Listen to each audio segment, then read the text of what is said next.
আমার তো মুরগির মাংসের গন্ধ শুকতে শুকতে নাকের পশমই চলে গেল। ক্ষুধা তো আমারও অনেক জোরেই লেগেছে।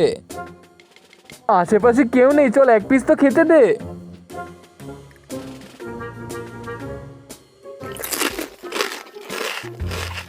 এখন এটা বন্ধ কর, ওয়েটার আসছে। আমাদের মুরগির কড়াই কোথায়? আপনাদের মুরগির কড়াই এক্ষুনি পেয়ে যাবেন। এমনিতে মৌলানা সাহেব এই পাগড়ি আপনার উপর অনেক মানিয়েছে। বন্ধুরা, তুমি যদি আল্লাহকে ভালোবাসো তাহলে একটি লাইক করে চ্যানেলটিকে সাবস্ক্রাইব করে দেবে। আরে মানাবে না কেন? এটা তো আমাদের খানদানি পাগড়ি। মনে হয় আপনাদের পুরো বংশই চোর। জি জি, আপনি কিভাবে? এটা কি আবল তাবল বলছো তুমি? আবল তাবল না, আমি সত্যি কথাই বলছি। মৌলানা সাহেব, এটা কি? এটা তো মুরগির মাংস। আমার মাথায় কিভাবে আসলো? যখন থেকে মুরগির দাম বেড়েছে তখন থেকে মুরগি তো মাথায় উঠে গেছে। আমি খাবো না মুরগি, আমি যাচ্ছি এখান থেকে। আমিও এখান থেকে। যা, তুই কোথায় যাস? তোর তো